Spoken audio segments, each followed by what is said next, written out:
नमस्कार, मी विशाल परदेशी. जगाच्या पाठीवर या विशेष बुलेटिनमध्ये आपलं सगळ्यांचं स्वागत. जाणून घेणार आहोत आत्ता या क्षणापर्यंत जगाच्या पाठीवर कुठे कुठे नेमकं काय घडलंय. चला सुरुवात करूयात अमेरिकेच्या बातमीने. अमेरिकेत कोरोनाचा कर सुरूच आहे. कोरोनामुळे होणाऱ्या मृत्यूंची संख्याही झपाट्याने वाढताना दिसते. अमेरिकेत तब्बल 1,84,000च्या वर लोकांचा कोरोनामुळे मृत्यू झाला आहे. काल जाहीर झालेल्या आकडेवारीनुसार ही माहिती समोर आली. दरम्यान काल दुपारपर्यंतच्या आकडेवारीनुसार आणखी 517 जणांचा मृत्यू झाल्याचंही समोर आलं आहे. रशियातील कोरोनाबाधितांच्या संख्येने 10 लाखांचा टप्पा पार केला. रशियात सध्या 10,84,000 जणांचा कोरोनामुळे त्यांना कोरोनाची लागण झाली आणि काल या ठिकाणी आणखी 4,729 नवे कोरोना रुग्णही आढळून आलेले आहेत. तर कोरोनामुळे 123 जणांच्या मृत्यूची नोंद काल रशियात करण्यात आली आहे. मेक्सिकोत काल एकाच दिवशी तब्बल 6,476 नवे कोरोना रुग्ण आढळून आलेत आणि त्यामुळे कोरोनाबाधितांचा आकडा आता 6 लाखांवरती गेला आहे. कोरोनामुळे मेक्सिकोत काल 827 जणांचा मृत्यू झाला आहे. तर आतापर्यंत देशात कोरोनामुळे बळी पडणाऱ्यांची संख्या ही 65,000वर गेली आहे. कोलंबियातील मिसुरीत गेल्या 24 तासात 400 नव्या कोरोनाबाधितांची नोंद झालेली आहे आतापर्यंत. दरम्यान आतापर्यंत या भागात विद्यापीठ सुरू केल्यानंतर 591 जणांना कोरोनाची लागण झालेली आहे. मिसुरीच्या आरोग्य विभागाकडून ही माहिती समोर आली आहे.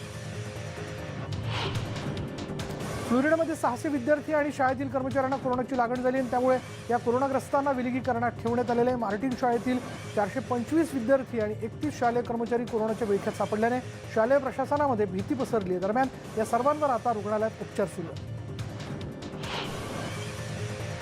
फ्लोरिडामध्ये एका लॅबकडून तब्बल 75,000 जणांच्या कोरोनाच्या चाचणी तफावत आढळून आली आणि त्यामुळे आरोग्य विभागाने संबंधित लॅबसोबतचा करार तात्काळ रद्द केला आणि या लॅबकडून 75,000 कोरोनाबाधितांचा अहवाल चुकीचा प्राप्त झाल्याचं सिद्ध झालं आणि त्यामुळे रुग्णांना चाचणीनंतरही काही समस्या आढळून आल्याने त्यांनी पुन्हा चाचणी केली आणि त्यानंतर हा सर्व प्रकार उघडकीला आला. कोरोनाचं कहर न्यूयॉर्कमध्येही सुरूच आहे. देशातील आता आणखी 2 राज्यांमध्ये कोरोनाचा धोका वाढल्याचं समोर आलं आणि त्यामुळे अलास्का आणि मोटाना या भागातून प्रवास करणाऱ्यांना 14 दिवसांसाठी क्वारंटाईन राहावं लागणार आहे. याच पाठोपाठ न्यू जर्सीतही जर कोरोनाबाधितांची संख्या वाढत असली तर तिथेही असाच नियम लागू करण्याच्या विचाराधीन सरकार असल्याचं सांगण्यात येत आहे. तालिबानी बंडखोरांनी मंगळवारी पूर्व अफगाणिस्तानातील एका लष्करी तळावर हल्ला केला. यात 3 जण ठार झाल्याची माहिती अधिकाऱ्यांनी दिली आहे. तर 5 सैनिक जखमी झालेत. या बंडखोरांनी राजधानी गार्डियज येथील तळाच्या प्रवेशद्वाराला लक्ष्य केले. जवळपास 10 मिनिट त्यांनी गोळीबार केला आणि तालिबानचे प्रवक्ते झबीहुल्ला मुजाहिद यासंबंधी त्यांनी माहिती दिली. अमेरिकेतल्या कॅलिफोर्निया भागात लागलेल्या वणव्यामुळे मोठं नुकसान झालेलं आहे. या भागाचा गव्हर्नर गॅविन न्यूसम यांनी दौरा केला.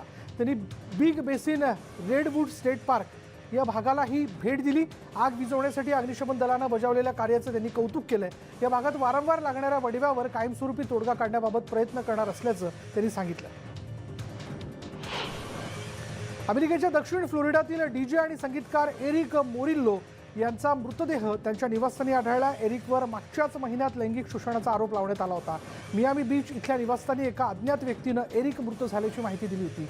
एरिकच्या मृत्यूचं नेमकं कारण अद्याप स्पष्ट झालेलं नाहीये. एरिकनं अनेक चित्रपटांमध्ये संगीत दिलं होतं. ब्रिटनमधील शाळा पुन्हा विद्यार्थ्यांसाठी उघडण्यात आलेल्या शाळेच्या पहिल्याच दिवशी विद्यार्थी खूपच आनंदित दिसत होते. अनेक दिवसांनी आपल्या मित्रमंडळींना पुन्हा भेटण्याचा आनंद त्याच्या चेहऱ्यावरती दिसून येत होता. शाळा प्रशासनानं विद्यार्थ्यांच्या सुरक्षेसाठी योग्य ती पावलं उचलण्यात आल्याचं सांगितलं. तसंच विद्यार्थ्यांचं झालेलं नुकसान भरून काढण्याचा प्रयत्नही करण्यात येईल असं शाळा प्रशासनानं सांगितलं.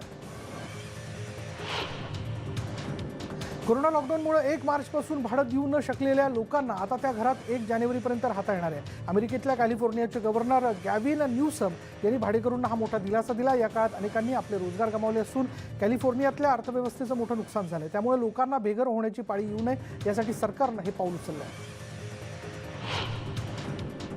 रोमानिया देशातील थिएटर सांस्कृतिक कार्यक्रमांची सभागृह पुन्हा एकदा प्रेक्षकांसाठी खुली करण्यात आलेली आहेत. कोरोना लॉकडाऊनमुळे मागील 6 महिन्यांपासून ही थिएटर बंद होती.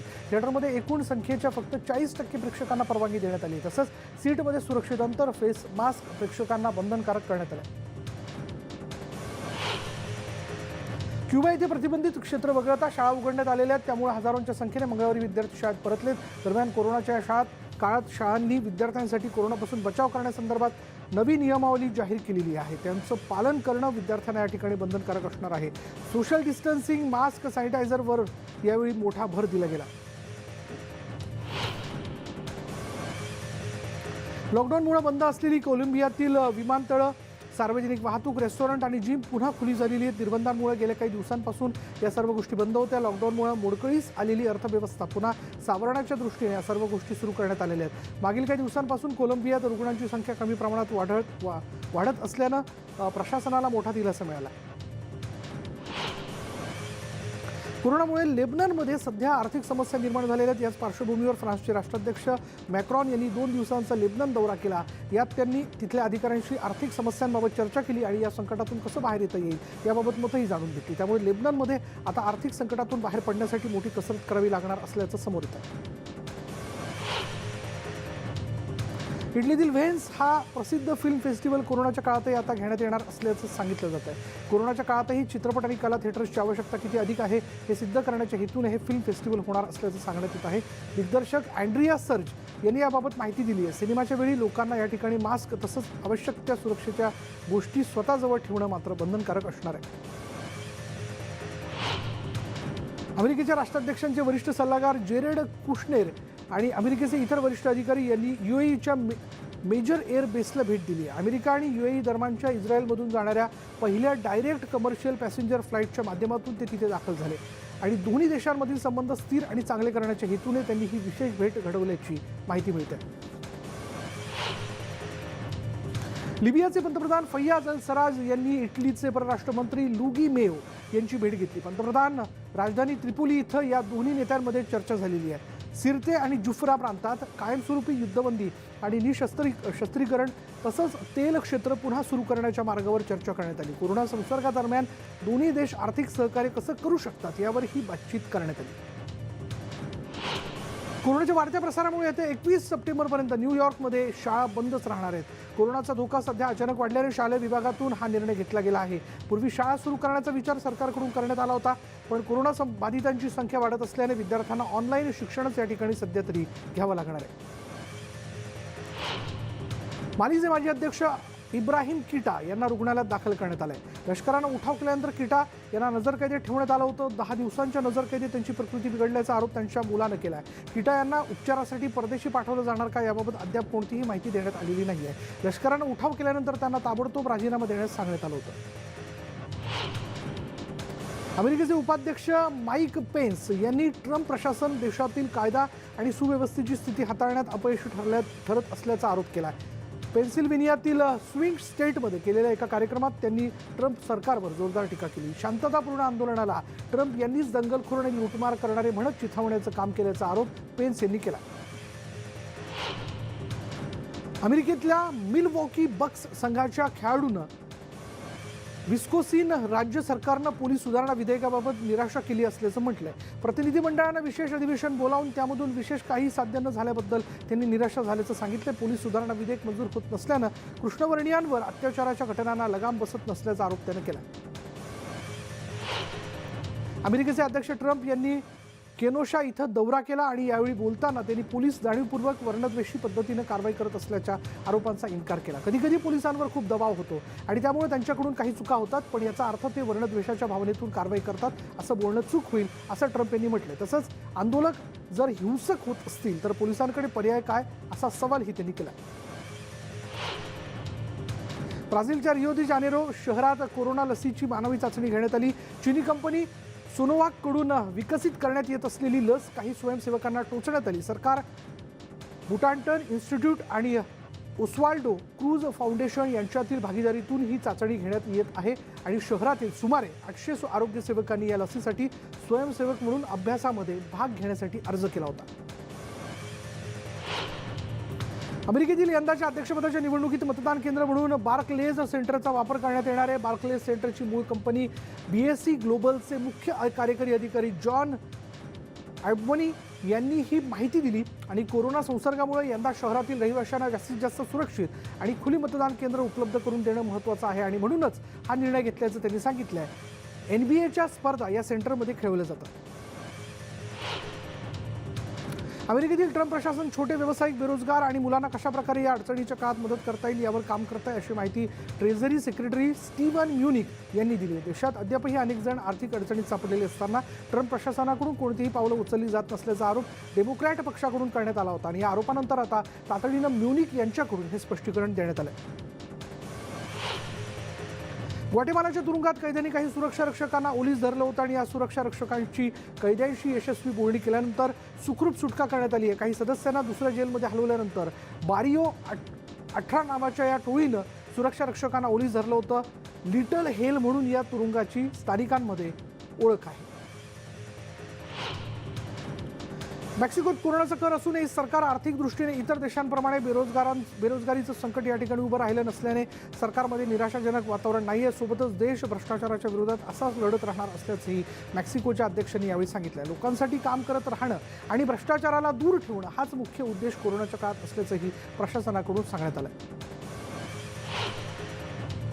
न्यायव्यवस्थेत बदल होण्याची गरज असल्याचं मत अमेरिकेतील कृष्णवर्णीय जेकब ब्लेक याच्या काकांनी व्यक्त केलेलं आहे. हे कायदे बदलल्याच कृष्णवर्णीय मुलं न घाबरता बिनधास्तपणे घराबाहेर पडू शकतील.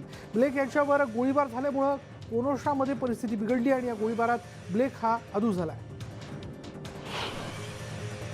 अमेरिकेतल्या शिकागोमधील शाळा पुन्हा सुरू करण्याची तयारी सुरू करण्यात आली. मात्र या शाळा सुरू करताना शैक्षणिक साहित्याची कमतरता शिक्षकांना भेडसावते. शाळा सुरू करताना विद्यार्थ्यांना कोणत्याही गोष्टीची कमतरता भासू नये तसंच त्यांच्या सुरक्षेशी कोणतीही तडजोड केली जाऊ नये असा प्रशासनाचा प्रयत्न. ब्राझीलचे चीफ रुनी मेटुकित्रे यांना कोरोनाची लागण झालेली आहे. कोरोनासोबतच त्यांना निमोनियाचीही लक्षणं आढळून आलेली आहेत. त्यांच्यावर वयाच्या 90व्या वर्षी रुग्णालयात उपचार सुरू आहेत. रुग्णालयाने दिलेल्या माहितीनुसार त्यांना ताप नसून फक्त श्वसनाचा त्रास आहे. तरी व्हेंटिलेटरच्या शिवाय ते श्वास घेत असल्याने दिलासा व्यक्त केला जातोय. अमेरिकेतील डेमोक्रॅटिक अध्यक्षपदाचे उमेदवार जो बिडेन यांची पत्नी जिल बिडेन यांनी एका शाळेला भेट दिली. डिलवेअरच्या एका शाळेत त्यांनी भेट देत शिक्षकांशी बातचीत केली. शिक्षकांच्या समस्या सोडवण्यासाठी देशाला एका चांगल्या नेतृत्वाची गरज असल्याचं मत त्यांनी व्यक्त केलं आहे. कोरोना निर्बंधामुळे अडचणीत सापडलेल्या शिक्षकांना मदतीचा आधार देण्याची गरज असल्याचं त्यांनी सांगितलं. कोरोनामुळे न्यूयॉर्कमध्ये शाळा बंद आहेत पण शाळा सुरू करण्यासाठी उशीर होत असल्याचं मेयर बिल डे बाल्सिओ यांचं म्हणणं आहे आणि त्यामुळे या भागात शिक्षकांनी आंदोलनही केलं. दरम्यान शिक्षकांना तयारीसाठी 16 सप्टेंबरपर्यंत मुदत दिली गेली होती. ती वाढवून आता 21 पासून शाळा सुरू करण्याचा निर्णय न्यूयॉर्क सरकारने घेतला. सर्बियातील बल्कनमध्ये कोरोनानंतर पुन्हा एकदा शाळा खुल्या करण्यात आलेल्या आहेत. विद्यार्थ्यांच्या सुरक्षेसंदर्भातील शाळा सुरू करण्यापूर्वी शालेय प्रशासनाच्या माध्यमातून पालकांसोबत चर्चा करण्यात आली. त्यानंतरच शाळा सुरू करण्याबाबतचा निर्णय घेण्यात आला आहे. विद्यार्थ्यांना सोशल डिस्टन्सिंग तसंच मास्क सॅनिटायझर यावेळी सक्तीचं करण्यात आलं.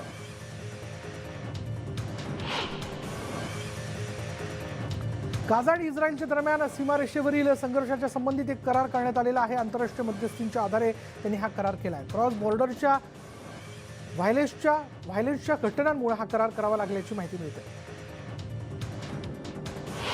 जर्मन सरकारने कोरोनाच्या काळातील त्यांच्या इकॉनॉमीबद्दल भाष्य केलं आहे. इतर देशांच्या तुलनेत जर्मनीतील रिकव्हरी रेट हा चांगला असल्याचं त्यांनी म्हटलं आहे. अर्थमंत्री पीटर अल्टामीर यांनी देशाच्या GDP बाबतही अंदाज व्यक्त केलेला आहे. देशाच्या GDP जो आहे तो यंदा 5.8% येईल असा अंदाजही त्यांनी व्यक्त केला. रशियातील मॉस्को इथे आता पुन्हा एकदा कोरोनानंतर शाळा खुल्या करण्यात येत आहेत. मंगळवारपासून या भागात शाळा सुरू करण्याची परवानगी देण्यात आली आहे. शाळा सुरू करताना शाळांमध्ये कोरोनाच्या पार्श्वभूमीवर विविध नियम घालून देण्यात आलेले आहेत. विद्यार्थी तसंच शालेय प्रशासनाला मास्क बंधनकारक करण्यात आलं आहे. तसंच विद्यार्थ्यांची एकाच वेळी एकाच ठिकाणी गर्दी टाळण्यासाठी विविध शिफ्ट सुद्धा तयार केल्या गेलेल्या आहेत.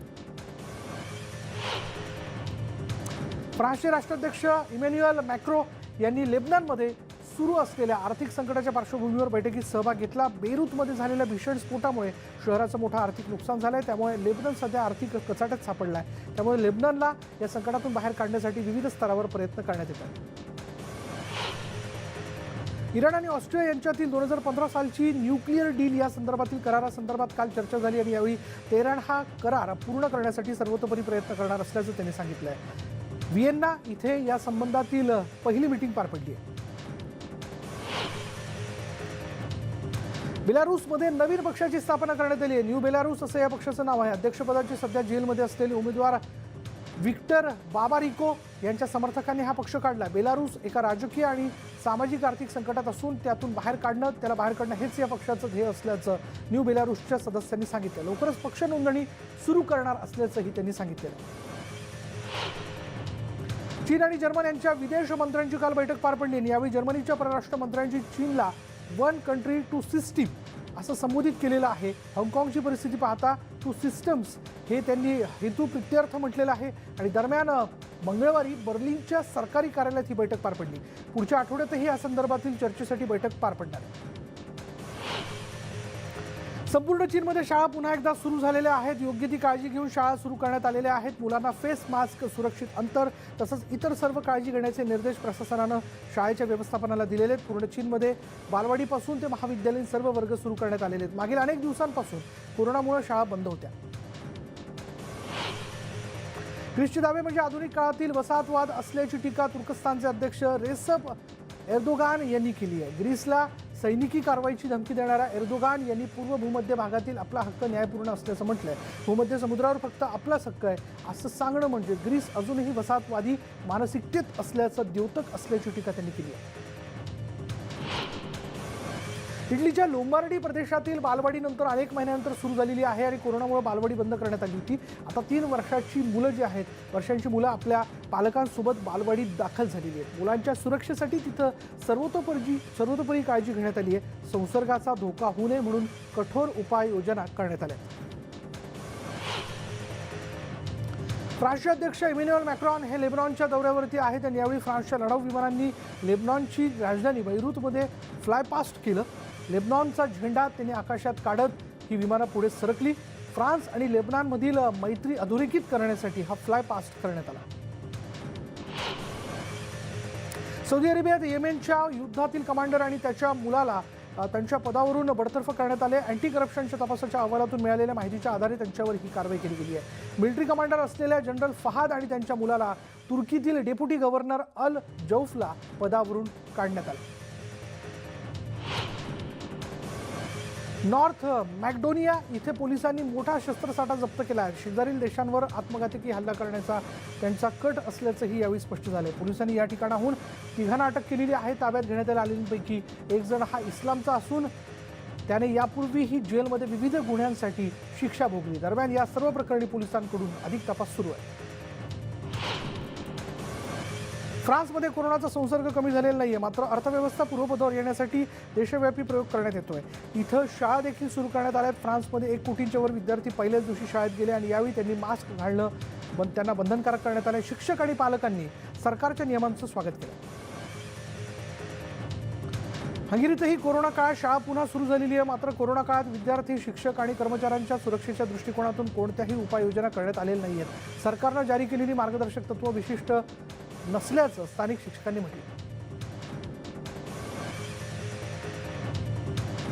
उत्तर आणि पूर्व अफगाणिस्तान गेल्या आठवड्यात तिथे मोठा पाऊस झाला या ठिकाणी आणि या मुसळधार पावसामुळे मृत्यू पावलेल्यांची संख्या 190 वर पोहोचली. इथं बचाव पथक बेपत्ता झालेल्यांचा शोध घेत असल्याची माहिती समोर आली. चीन सेंट्रल टेलिव्हिजनच्या CGTN या चीनी भाषेतील एका ऑस्ट्रेलियन पत्रकाराला नजरकैदेत ठेवण्याबाबत कोणतीही माहिती उपलब्ध नसल्याचं चीनच्या परराष्ट्र मंत्रालयानं स्पष्ट केलं आहे. ऑस्ट्रेलिया सरकारने चेंग लेईच्या अटकेला दुजोरा दिल्यानंतर मंत्रालयाच्या प्रवक्त्या हुआ चुनयिंग यांनी स्पष्टीकरण दिलं. मंगळवारी संयुक्त अरब कराराला इस्रायलनं मान्यता दिली आहे. मात्र हा करार फार काळ टिकणार नसल्याचं मत तज्ज्ञांनी व्यक्त केलं. दरम्यान अमेरिका इस्रायलच्या संयुक्त शिष्टमंडळाने दोन्ही देशांमधील पहिला व्यावसायिक दौरा गुंडाळला. फिलिपाईन्सचे अध्यक्ष रॉड्रिगो डुटर्टे यांना वरिष्ठ सीमा शुल्क अधिकाऱ्याला ड्रग्ज तस्करांना गोळ्या घालून ठार मारण्याचे जाहीर आदेश दिले आणि डुटर्टे यांनी न्यायालयीन हत्या अधिकृत तपास करण्यास ठामपणे नकार दिला आहे. मात्र आरोपीनं वारंवार आणि उघडपणे औषध विक्रेत्यांना जीवे मारण्याची धमकी दिली आहे आणि या प्रकरणी कारवाईची मागणी करण्यात आली आहे. बीजिंगमध्ये मानवी हक्कांबाबत सरकारने कठोर भूमिका घेण्याची मागणी करण्यात आली आहे. हाँगकाँगच्या कार्यकर्त्यांनी मंगळवारी जर्मनीच्या परराष्ट्र मंत्रालयाबाहेर आंदोलन केलं. ब्राझीलमध्ये गेल्या 24 तासात तब्बल 42,000 नव्या कोरोनाबाधितांची नोंद झालेली आहे. तर कोरोनामुळे काल 1,215 जणांचा मृत्यू झाला आहे. ब्राझीलमध्ये आता कोरोनाबाधितांची संख्या ही 39,50,931 वर गेली आहे. दरम्यान गेल्या काही दिवसांची आकडेवारी पाहिली तर 29 जुलैपासून दररोज 46,000 कोरोना रुग्ण सातत्याने वाढताना दिसत आहेत. दक्षिण कॅरोलिना विद्यापीठात 1017 विद्यार्थ्यांना कोरोनाची लागण झाली. विद्यापीठातील ही नव्या कोरोनाबाधितांची आतापर्यंतची सर्वाधिक वाढ झाल्याचं समोर आलंय. विद्यापीठात काही दिवसांपूर्वी सरासरी 300च्या जवळ रुग्ण आढळून येत असत. मात्र अचानक मंगळवारी झालेली ही रुग्णवाढ चिंता व्यक्त करणारी असल्याचं विद्यापीठ प्रशासनाचं म्हणणं आहे.